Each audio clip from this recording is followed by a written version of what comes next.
Aqui estou, irmãos. Sexta, sábado e até hoje pela manhã eu estive com 66 casais da Primeira Igreja Batista lá em Fortaleza. Mas Deus, sabe aquelas coisas que Deus providencia? Eles precisaram antecipar o meu retorno em função de passagens.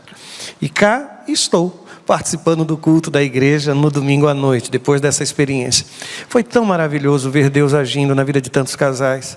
Algumas atitudes foram tomadas, algumas situações que pareciam difíceis, Deus mostrou alternativas. Eu venho de lá com uma felicidade tão grande, irmãos, tão grande. Bom, mas aqui está, aliás, deixa eu dizer uma outra coisa, eu ainda não encontrei a Cláudia. A Cláudia agora à noite está pregando em Cajueiro. E eu só vou encontrá-la lá no final da noite. E eu agradeço a Deus que ela está sendo hoje acompanhada pela Ana Karina, pelo Sérgio. Se comprometeram a levar e trazer em perfeito estado, não é, irmãos? Em perfeito estado. O tema da palavra da noite de hoje aí está: insultos. Eu acredito até que tem uma certa ingenuidade quando a gente pensa que a espiritualidade ela pode ser observada, ela pode estar aplicada aos meus pensamentos, às minhas palavras, às minhas atitudes. Tem uma área da espiritualidade em que a espiritualidade precisa se manifestar, que é para mim a mais desafiadora. Porque as atitudes elas são controladas, elas são planejadas, você tem o controle inclusive sobre o cenário. Mas você já percebeu que a espiritualidade de alguém pode ser percebida ou não percebida a partir de suas reações? Como você reage, especialmente a insultos. Quando alguém lhe machuca, qual a reação que você costuma ter? Como você reage no momento em que está sendo alvo de zombaria e de escárnio? Como você lida com isso? Eu vou ler esse texto, porque mostra que além da dor da crucificação, eu sempre penso que o Calvário, ele não foi somente um espaço de dor física, foi também dor emocional de separação. Ali estava Maria se separando do seu filho. Há muita dor emocional ali, irmãos. Há uma dor de natureza espiritual enorme, porque todo o pecado da humanidade estava sobre ele. Além de tudo isso, aí o texto sagrado mostra que aquele também foi um momento em que Jesus foi alvo de muitos insultos. Assim está escrito: 2 ladrões foram crucificados com ele, um à sua direita e o outro à sua esquerda. Os que passavam lançavam-lhe insultos, balançando a cabeça e dizendo: você que destrói o templo e o reedifica em 3 dias, salve-se, desça da cruz, se é filho de Deus. Da mesma forma, os chefes dos sacerdotes, os mestres da lei e os líderes religiosos zombavam dele, dizendo: salvou os outros, mas não é capaz de salvar a si mesmo. E é o rei de Israel? Desça agora da cruz e creremos nele.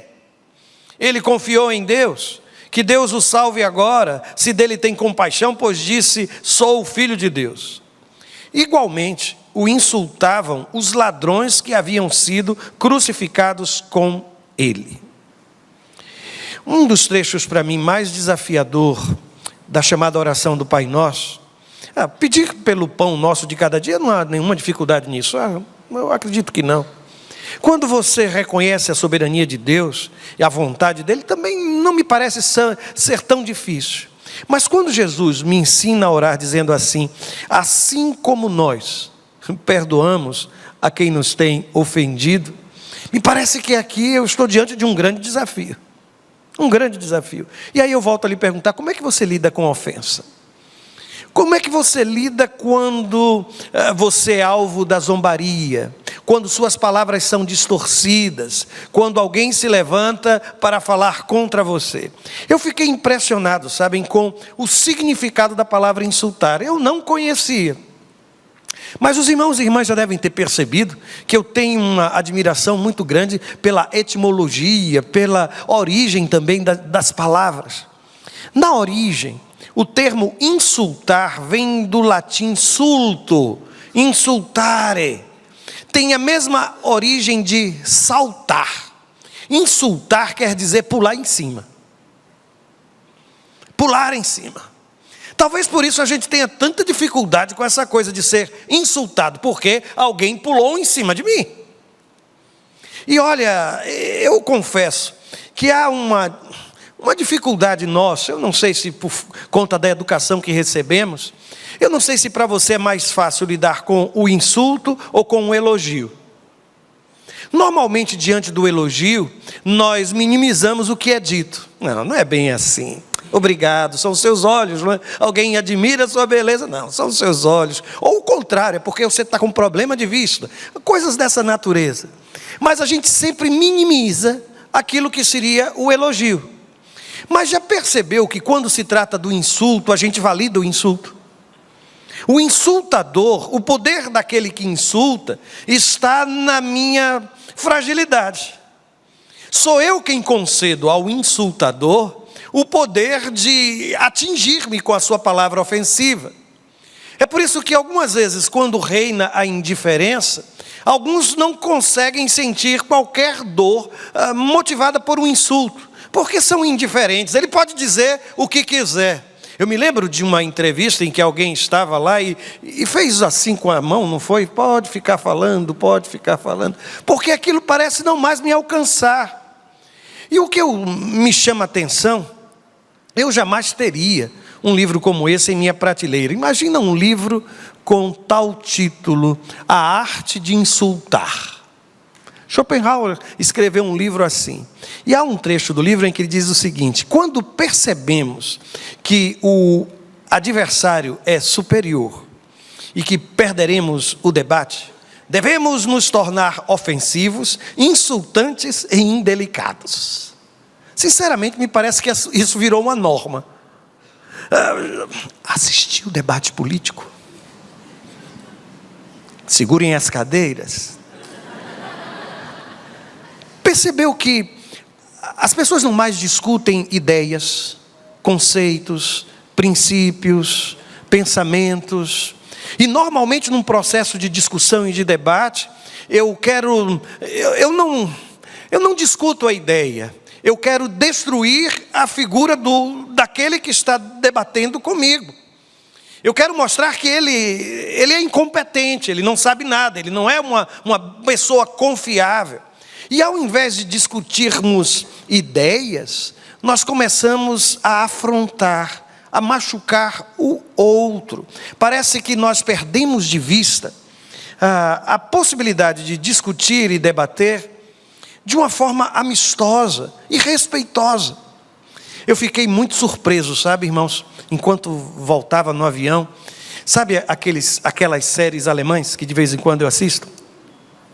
Eu vi uma cena que parecia a cena do meu namoro com a Cláudia. Eu me lembro que quando a gente começou, a gente estabeleceu um princípio. Nós vamos discutir, quando precisarmos fazer isso, a gente vai fazer isso de mãos dadas. Não é que copiaram isso. E estava lá aqueles alemãezinhos, todos com aqueles olhos puxadinhos, dizendo exatamente o que eu disse à minha amada ainda quando começávamos a nossa caminhada como casal. E eu sempre me recordo que a Cláudia disse: o problema, meu filho, é alguém querer quebrar os dedos do outro, não é? De mãos dadas. Que dificuldade a gente tem. Por que você precisa ser tão ofensivo? Por que você precisa usar um tom de voz tão agressivo? Por que esses gestos, sabe, ameaçadores? Por que essa intimidação? Respire. Pense antes de falar. Quem está discutindo com você ou precisando ouvir uma palavra sua é seu filho, é sua filha, é o homem com quem você se casou, é a mulher que preenche o seu coração, com quem você celebrou um pacto diante de Deus no altar. Mas me parece que isso transformou-se em regra. Nós não sabemos lidar com aquilo que escutamos e que às vezes é difícil, pastor, mas é muito difícil. Aí você vai dizer: eu não nasci para engolir. Pois bem, os batracos eles podem fazer parte de sua dieta. eu acho que a gente pode sim caminhar nessa direção e descobrir a possibilidade de lidar com insultos da maneira de Jesus, da forma como Jesus lidou. E o curioso, meus irmãos, é que, se há pouco eu fiz um paralelo entre o insulto e o elogio, me permita fazer agora um paralelo entre o insulto e a fraqueza. O insulto fragiliza, mas na história bíblica, aquele momento já era um momento de dor. E aqueles insultadores parecem escolher aquele momento em que você está mais fragilizado, mais fragilizada, para lhe acusar de coisas que você não fez, para colocar palavras que você nunca proferiu em sua boca, para de alguma forma instigar você a ter um comportamento reprovável. E é nessa hora que você precisa ter um espírito enorme de autocontrole. Lembram-se que eu costumo elogiar a imperturbabilidade de Jesus? Aquele momento era profundamente desconfortável, irmãos. Quem já analisou a crucificação costuma dizer que a morte de alguém que está crucificado vem muitas vezes pela dificuldade de respirar. A pressão do corpo sobre o pulmão, e isso não permite, fica ali exposto a todo tipo de situação, não pode sequer trazer a mão no rosto para enxugar o suor, desviar as gotas de sangue daquela coroa de espinhos. Mas mesmo assim, aqueles que estavam naquele lugar, parece que perceberam que um homem quando está fraco, uma mulher quando está fraca, o poder do insulto se torna ainda maior. Gente assim é capaz de uma crueldade tão grande, irmãos. É capaz de passar por cima da dor do outro com uma indiferença absurda, absurda. Mas, deixe-me dizer-lhes, eu fico impressionado porque na história bíblica, eu não sei se você percebeu isso. Primeiro no versículo de número 39, a Escritura Sagrada vai dizer que entre os que insultaram o Senhor estavam os que iam passando. Esses nem têm nome, é gente comum, é gente do povo. Mas passando pela crucificação, fizeram questão de insultar também. Está todo mundo insultando, eu também vou insultar. E eu fico imaginando, será que ninguém, daqueles que ali estavam passando, será que nenhum deles ouviu os sermões pregados por Jesus? Será que entre eles não havia sequer um que contemplou o milagre da multiplicação dos pães e peixes e foi alimentado pelo poder do Cristo diante daquele milagre? Não tinha ninguém naquele lugar que tenha visto Jesus realizar um milagre, devolver a vista ao cego, fazer com que um paralítico voltasse a caminhar. Ninguém ali conhecia a história de Lázaro, numa cidadezinha tão próxima, numa aldeia tão próxima em Betânia. Mas parece-me que todos escolheram Jesus como alvo dos insultos. E então passavam, e à medida que passavam, insultavam Jesus.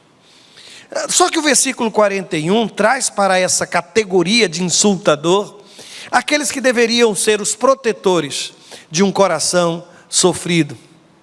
Quando a Bíblia me fala sobre os chefes dos sacerdotes, os mestres da lei e os líderes religiosos, é nesta hora que a gente olha para a religiosidade, para aqueles que estão falando de espiritualidade, e a gente imagina que gente assim seja gente solidária, gente que acolha, gente que abrace, gente que não transforme o momento daquele em uma dor ainda maior. Só que, se não bastasse os que estavam passando, o texto sagrado vai dizer que sacerdotes, religiosos, esses também sabem muito bem insultar.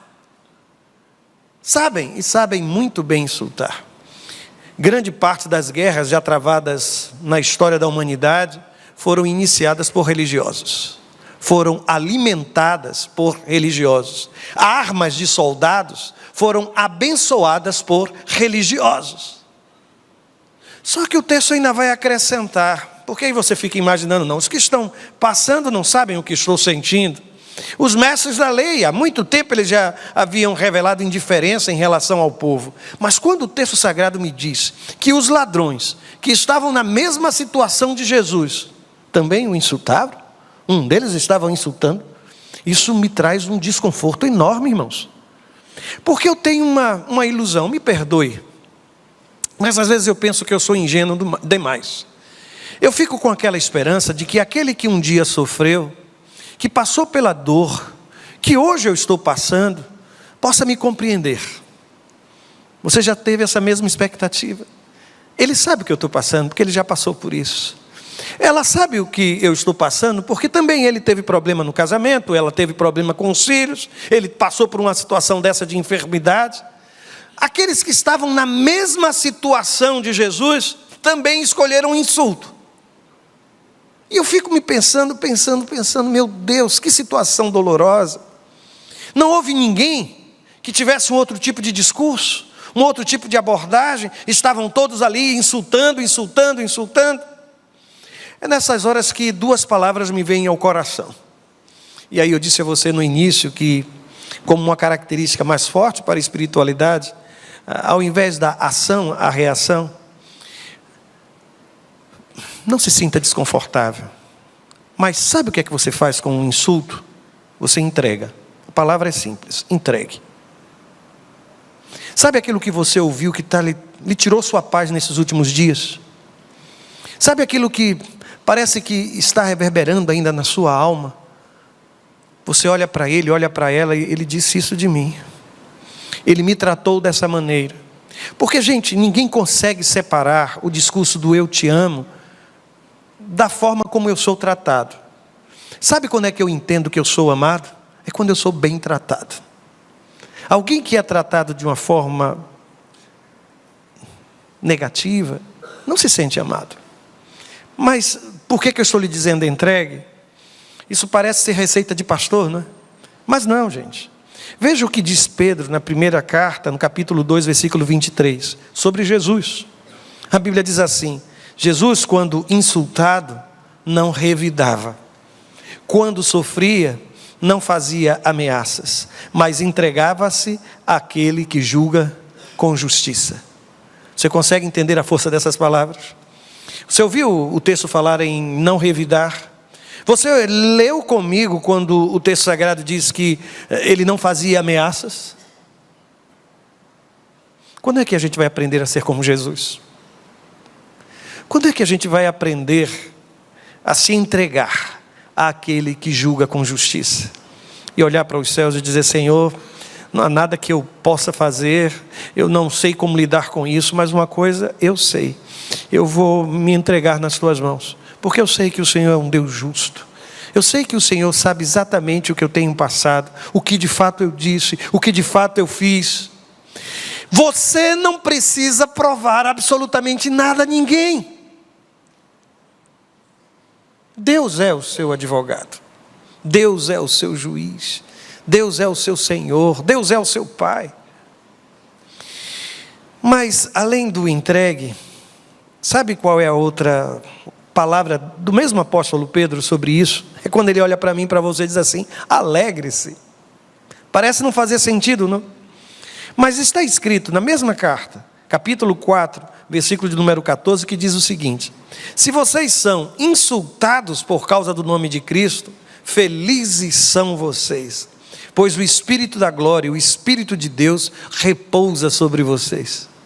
O Espírito Santo de Deus costuma repousar sobre os insultados. É o que está escrito. E vou mais longe, sabem? O texto não está dizendo que se você for insultado por toda e qualquer coisa. Notem que é alguém que é insultado por causa de sua fé, por causa do nome de Jesus. Não é porque essa pessoa seja uma pessoa injusta, seja uma pessoa cruel, seja uma pessoa ímpia. Não é por toda e qualquer razão. O que o texto está dizendo é que nesse momento nós precisamos aprender a parecer com Jesus.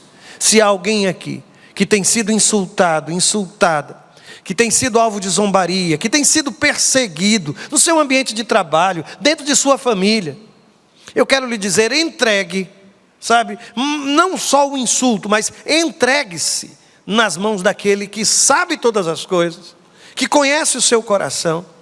E não permita que esses insultos destruam a força da alegria da sua alma. Sabe, o insultador, ele parece ter prazer em transformar o seu sorriso em choro. em lhe machucar, em provocar uma situação de constrangimento, em trazer vergonha sobre a sua vida. E sempre que um insultador percebe que os seus planos e as suas estratégias não mais me atingem, não mais atrapalham o seu humor, não mais atrapalham o seu dia, a sua rotina, ele dá com os ombros porque ele não sabe fazer outra coisa. Ele é pobre, extremamente pobre, alma pequena. Mas há uma outra abordagem que eu preciso fazer. Eu quero que você perceba que um insultador, ele costuma escolher como alvo aquilo que é precioso para o insultado. No texto sagrado eu comecei a ler, e sabe o que é que eu percebi?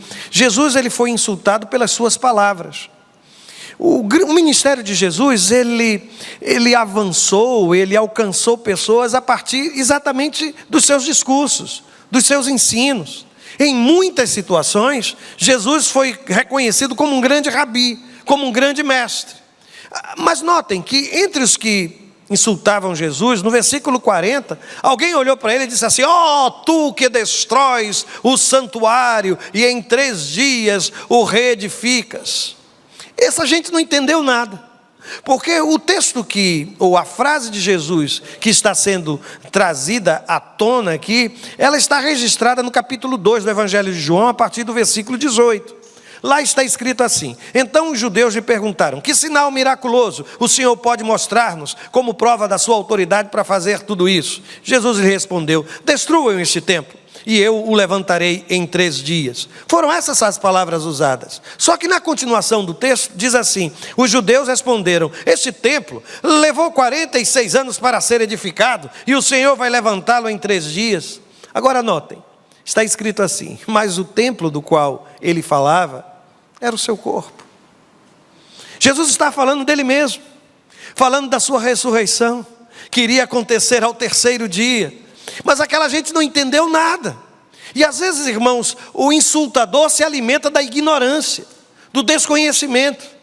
E o insultador, ele não quer saber por quê, ou o que você quis dizer, ou o que aconteceu em torno de você naquele momento. Ele apenas pega a palavra de alguém, fora até do contexto, e lança, e coloca diante das pessoas, como se fossem palavras de blasfêmia, contra aquilo que era para um judeu, alvo de todo apreço, que era o templo em Israel. Portanto, Jesus, primeiro, ele foi insultado em função de suas palavras. Se não for bastante, notem que além das palavras, aparece também um conceito de missão. Entre os insultos que foram proferidos, alguém disse o seguinte no versículo 42: salvou os outros, a si mesmo não pôde salvar-se.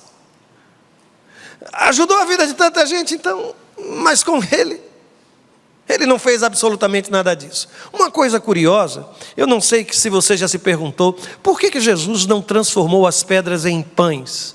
Já que ele estava com fome, estava no deserto, não tinha ninguém ali, estava somente ele e o demônio. Por que ele não fez isso? Ele não poderia ter feito? Alguém aqui hoje acusaria Jesus de ter feito alguma coisa de errado por ter transformado pedras em pães para satisfazer a sua fome? Só que notem essa abordagem aqui. Jesus não transformou pedra em pão porque ele sabia que deveria usar seu poder para ajudar outras pessoas e não para benefício próprio. Quando alguém olhava para Jesus e passava por ali e dizia: ajudou tanta gente. Alguém já lhe disse isso? Está vendo o que é que você está recebendo? Você serviu tanta gente ao longo de sua vida, e agora que você precisa, todo mundo está lhe virando as costas. Isso é tão doloroso, não é? Isso é tão doloroso. Mas eu vou lhe dizer, se o tempo pudesse voltar atrás, se eu lhe conheço bem, você ia ter feito as mesmas coisas. Porque quando a gente abençoa, a gente não cria um livro de contabilidade para depois cobrar da vida e daqueles que por algum momento nós servimos, algum retorno das ações que fizemos. Se tem uma coisa que acontece com o Filho de Deus, sabe o que é? É uma amnésia espiritual. Eu sempre penso assim, porque quando chega na eternidade, que Deus olha para o seu povo, olha para você e diz: olha, eu estava nu e você me vestiu. Ele olha para você, olha, eu estava enfermo, doente, você foi me ver. Eu não tinha o que comer e você repartiu o seu pão comigo. Nessa hora, sabe o que é que está escrito? Que aquela gente vai dizer assim: Senhor, quando foi que isso aconteceu? Porque eu não me recordo. Eu não me recordo. Quando foi que eu fiz isso? Quando foi que eu fiz isso? Mas aqui estava aquela gente, colocando diante de Jesus tal desafio em forma de insulto. Mas se falei de palavras, se falei de missão, há um momento ainda mais delicado, que é quando gira em torno da identidade de Jesus. Observe, no versículo 40 e no versículo 43, aqueles que insultavam disseram o seguinte: se és filho de Deus. Aliás, essa expressão ela é demoníaca, não é, irmãos? Porque toda a tentação se baseou nisso, no questionamento da identidade de Jesus de Nazaré. Se tu és o Filho de Deus, se tu és o Filho de Deus, se tu és o Filho de Deus. E depois no versículo 42 eles dizem assim: é Rei de Israel, desça da cruz e creremos nele. Eu sei que às vezes é difícil para a gente aceitar a cruz como o lugar de um filho de Deus. A gente acha que filho de Deus não deve ficar pendurado numa cruz, não é? É por isso que você fica tão, sabe, perdido quando passa por um processo de dor, quando passa por um processo de enfermidade, quando está num momento de imobilidade. Você olha para você mesmo e diz: isso não é lugar para um filho de Deus. Nós nos juntamos àqueles que insultavam Jesus e partilhamos do mesmo raciocínio. E notem que eles oferecem uma alternativa. É como se eles dissessem assim: olha, se ele descer da cruz, então creremos nele. Esse tipo de relação com Deus, esse tipo de fé que é baseada no se, então, ela é extremamente pobre e distante do projeto de Deus para a minha vida e para a sua vida. Tudo quanto Deus precisava fazer, Ele já fez. Toda declaração de amor que você precisava receber, você já recebeu. Por isso, pare de condicionar as suas atitudes a alguma expectativa que você tem acerca da graça de Deus na sua vida. Alguns momentos, Filho de Deus permanece na cruz, sabiam, irmãos? A gente às vezes não entende, mas a gente não pode se juntar em coro. Aliás, para mim, um dos momentos mais difíceis é no versículo 43, quando alguém finalmente conclui dizendo: confiou em Deus? Pois venha livrá-lo agora, se de fato lhe quer bem. Deixa eu dizer, alguém ouviu isso esses dias? Não levanta a mão, por favor, não precisa fazê-lo. Alguém lançou em rosto a sua fé? Disse que você confiou em Deus. Eu não sei se você se recorda, mas eu tenho na minha memória uma senhora que pastoreei em Recife, que eu nunca mais esqueci o exemplo de vida que ela deixou comigo. Se eu já contei, relembre comigo. O ano estava chegando ao final e ela procurou-me para agendar na casa dela um culto em ação de graças. Mas eu não entendi absolutamente nada, irmãos, porque aquele foi o ano provavelmente mais difícil daquela mulher. Ela havia conhecido o Evangelho no início do ano, mas avançou um processo de diabetes e ela precisou amputar uma perna. E aí ela chega para mim antes do ano acabar e diz: pastor, eu quero fazer um culto em ação de graças. Eu não falei, mas eu pensei: o que essa mulher tem no coração? O que ela quer agradecer? Depois de ter passado tudo quanto passou, fui à casa daquela mulher para celebrar culto. Quando eu cheguei lá, eu percebi que ela havia convidado todas as amigas, as vizinhas. E houve um momento em que ela pediu a palavra, e eu finalmente entendi. Ela olhou para aquela gente e disse: é provável que vocês estejam aqui perguntando por que eu estou dando graças. E ela continuou: aliás, houve quem pensasse que no momento que eu mais me aproximei de Deus, parece que foi um castigo. Porque tanta coisa errada aconteceu, tanta coisa dolorosa aconteceu comigo neste tempo. Mas eu quero dizer uma coisa a vocês que estão aqui. Eu dou graças a Deus, porque Deus, sabendo que eu ia passar por tudo quanto eu passei, Ele me trouxe para perto dEle antes que tudo acontecesse. E ela disse: eu não sei como eu estaria se Deus não tivesse me chamado para perto dEle antes de tudo isso acontecer. Eu aprendi tanto naqueles dias, irmãos, tanto naqueles dias. Porque até hoje há quem se levante com você e pergunte pela sua confiança, achando que é inútil continuar confiando num Deus que permite que você esteja passando por uma situação tão difícil quanto esta.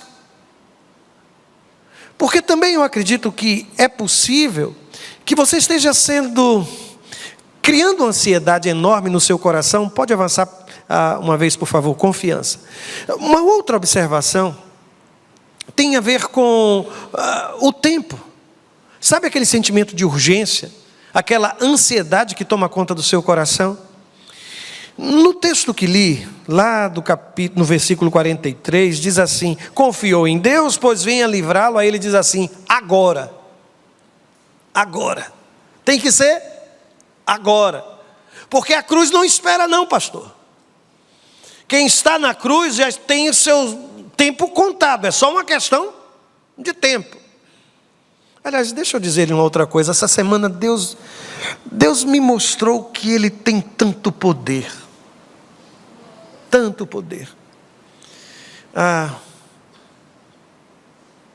Eu fui fazer uma visita.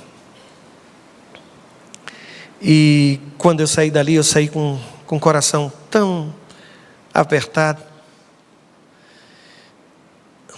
Num primeiro momento, ela conversou comigo, a Patrícia, e num segundo momento, quando lá estive, eu achei que ela estava tão debilitada, não estavam liberando para ela fazer a quimioterapia. E eu disse, conversando inclusive com os ministros da igreja: a gente precisa botar os joelhos no chão e orar. Eu estava em Fortaleza e eu recebi uma foto da Patrícia sentada na cama, trabalhando. E a médica dizendo que ela ia fazer a quimioterapia, que as taxas dela tinham se normalizado. O Ricardo dizendo que o ânimo dela tinha sido transformado. Eu parei por um instante e disse: Deus é tremendo. Deus é tremendo. Deus é tremendo. Eu ainda continuo sendo surpreendido por esse Deus que pode todas as coisas, irmãos. Eu ainda continuo. Eu não sei, sabe, às vezes você esteja dizendo que o Senhor venha me livrar agora. Às vezes Deus não vai fazer isso neste tempo, ou no tempo que você espera. Mas uma coisa eu sei: Ele é o meu libertador. A minha cura está no nome do meu Senhor. A minha segurança está no nome dEle. E por fim, deixe-me lhe falar de uma outra coisa. Eu não sei se você percebeu, mas o insultador aqui, ele lança dúvidas sobre o seu maior patrimônio. Aquilo que é a sua raiz mais profunda. Aquilo que lhe dá estabilidade. Sabe o que é? O amor de Deus. Estou dizendo algum absurdo? Mas é nesse momento em que eu estou passando por uma crucificação, por uma dor agonizante, por uma sensação de imobilidade, não há nada que eu possa fazer, eu estou amarrado nessa cruz. Me pregaram na cruz, eu não posso sair daqui, é só uma questão de tempo. Aí o texto daqueles que insultaram dizia assim: confiou em Deus, pois venha livrar-o agora, se de fato lhe quer bem. As circunstâncias que você está atravessando, os problemas que você está enfrentando, eles não têm o poder de determinar se você é amado ou se você não é amado. Para de pensar, sabe, daquele jeito: se as coisas estão bem comigo, isso é porque Deus me ama. Se eu fui aprovado, é porque Deus. Se eu consegui a vitória, e se eu fui curado, e se eu não fui curado? E se eu fui derrotado? E se eu não superei o problema? Deus continua a lhe amar. Deus continua a lhe amar. Por isso, não permita que a sua fé seja determinada pelas circunstâncias, e muito menos pelo discurso daqueles que estão à sua volta, tentando demovê-lo de sua fé e de sua segurança em Deus. E pensar que Jesus passou por tudo aquilo por amor a mim e a você. Quando eu estou crucificado, eu até paro por um instante e raciocino como aquele que estava crucificado ao lado de Jesus, que vira-se para o outro ladrão e diz assim: olha, a gente está aqui, mas a gente mereceu.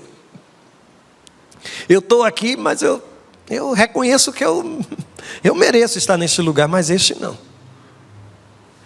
A gente precisa, sabe, irmãos, renovar a nossa certeza de que o Senhor, que experimentou a cruz e não desistiu de nenhum de nós, Ele continua operando no meio do seu povo, viu, irmãos? No meio do seu povo. Fecha seus olhos por um instante e coloca agora todos os insultos, sabe? Tudo aquilo que tem machucado você. Uma palavra que você ouviu. A palavra que talvez não tenha vindo nem de uma outra boca, tenha saído dos seus próprios lábios. E que tem destruído a sua serenidade, a sua força, a sua estabilidade emocional. Você tem permitido que essas coisas arrasem, sabe? Desanimem. Lembra-se do desafio de entregar. Faz isso. Entrega. Lembra do imperativo do alegre-se? Diga: Senhor, isso não vai tirar minha alegria no Senhor. O poder de Jesus na cruz do Calvário foi tanto, irmãos, tanto, que hoje a gente tem aqui no santuário uma cruz pendurada. E uma cruz assim era sinal de morte, mas para nós se transformou sinal de vida. Onde a graça de Deus se manifesta, irmãos, aquilo que era sinônimo de morte se transforma em sinônimo de poder, de graça, de misericórdia sobre nós. Talvez ainda não seja o tempo do Senhor tirar você lá daquele madeiro, despregar, sabe, retirar os pregos, lhe proporcionar uma outra situação. Mas você precisa crer que Ele está com você, e Ele sabe a dor que você está sentindo, porque também Ele passou por tudo isso. Conversa com Ele, abra seu coração, prepara a sua alma para celebração da ceia do Senhor.